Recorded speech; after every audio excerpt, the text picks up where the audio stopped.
What's up, everyone? We're out here weeding in the garden, the summer garden, the kitchen garden. Figured we'd give everyone out there a look at what we're doing. Check it out. Some weeding going on here. Right here we got our carrots. Got to get into the carrots a bunch of times and weed them out. Get it all figured out. Right here we got some onions, and we just weeded through here and fertilized them, trying to get some big fat onions in here this year. And check that out. Here we got our kale, and each one of these kale plants has like a huge bag of kale on them, so they're doing pretty good. If I was a big kale enthusiast, I would surely be wearing my Kale Yeah shirt today, looking at these kales. But we're gonna have to be giving a lot of this stuff away to our neighbors and stuff, because it's way more than we eat. Even if we put it into our freezer, we give some to our neighbors and stuff. Right here got our broccoli in the twilight, the summer twilight. This variety is called Gypsy, I believe. Check it out. We got one right there heading up pretty nice. Another one right there. Some starting there.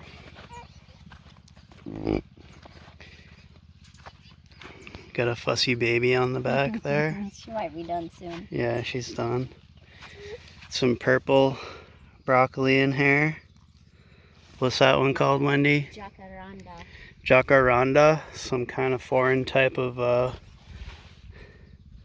purple broccoli. It sprouts for a long time. It's a sprouting broccoli that we can pick up until the first frost here in the North Country, which is very important. And we're gonna be harvesting all the way up until that first frost on that broccoli. We like some broccoli.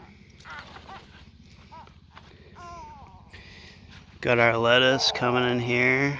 We got a red iceberg lettuce, which is heading up pretty big. Crying baby right there. Oh, it's so sad, but it's so beautiful too. Check it out, the whole scene. Right there we got our late summer and fall garden there. Got the flame weeder. Flame weeded all that, try and kill the grass off. Good night. And right here, something pretty interesting. This is our peas, and it's a variety called Green Arrow. And the deer came in here and did a lot of work on these actually, and we weren't sure if we were even gonna get any peas this year, and these all go into the freezer. Really good with winter food, right? You can put them in with your potatoes and everything else. And yeah, anyway, a deer got in here and got to work on them, but now they are just blooming so much. I thought they had a disease or a bunch of pests came in here and laid eggs, but it's just blooms. So yeah, Green Arrow, this is a really cool variety, and it doesn't need to be trellised. And look at all those flowers. It flowers like crazy. So this is gonna be enough to be feeding us throughout the winter. It's gonna go into the freezer, and it's gonna go into all of our hearty winter food, and with our potato dishes and everything. And yes sir.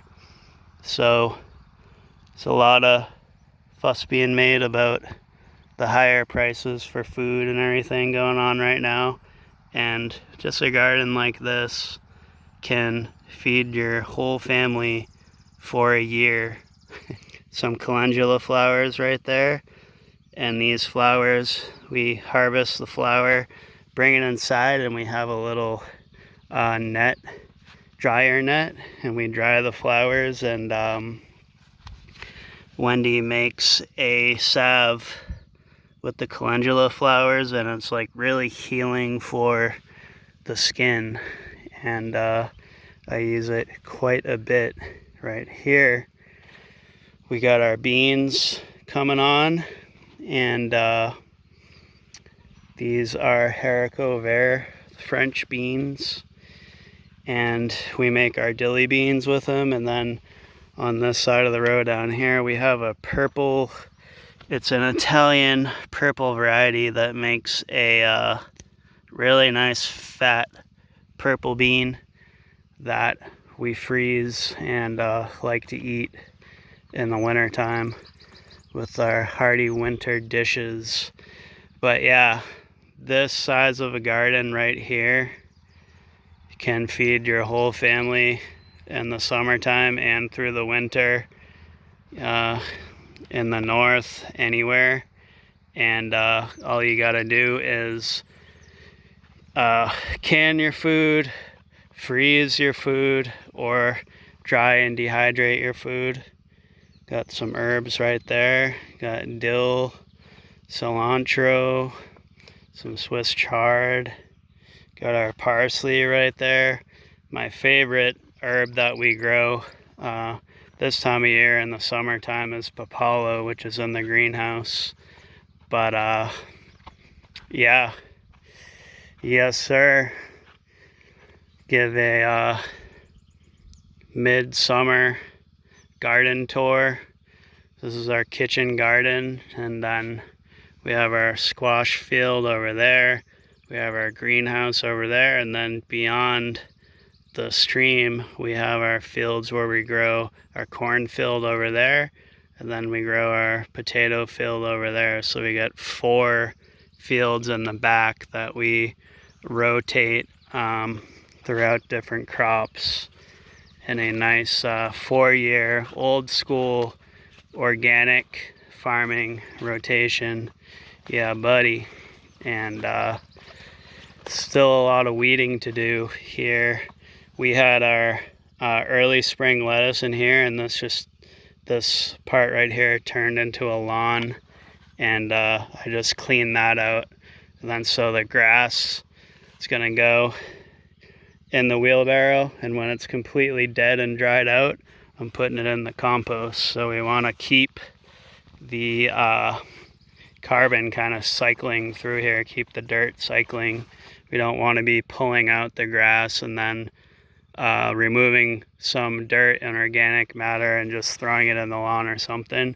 We want to be cycling it through. And there's another bucket of grass that's been getting weeded, and it's dying down pretty good. But once it's good and dead, it goes into that compost bin and comes back around. And so yeah, that's about it right here in the kitchen garden. Looking pretty. Got lots of really good lively food, high vitality food. And right down here, getting ready to plant our late summer and fall garden here. Got the Farmer's Friend flame weeder right there. I've been using this flame weeder for a couple years. I still can't decide whether or not I like flame weeding or that it actually works. So the jury's still out, but right there, it's looking pretty good. This was tilled up, and then I, did some other soil work to it and left all the clods of grass on the top to kind of grow, see it was still alive, and brought the flame weeder for a really slow pass up above it. So this is what we'll be doing tomorrow, is planning this out and getting this settled. And then we have our garlic, which is really, it's been growing all winter here, and so it's basically a lawn right now, but that's okay. And right here we have our paste tomatoes. So we make tomato sauce. My wife makes ketchup, which is really popular in our house. Our ketchup is pretty much essential because once you start making your own ketchup, you can't even go back to regular store-bought ketchup, even if it's organic. So all these 2 rows of paste tomatoes are going to go into sauce, into ketchup, and maybe some potato jam. Then way down there at the end, we have our herbs where we're harvesting and drying medicine. We're making our winter medicine, just like our winter foods, and we're doing making tinctures and salves and infusions and all sorts of stuff with the herbs to stay away from the doctors this winter. So that is the tour of the kitchen garden in the summer or midsummer, early July. We're out here Sunday night working on it, making a video to show all you folks over there. Anyway, thanks so much for watching from the beautiful North Country. This is The Spent Man.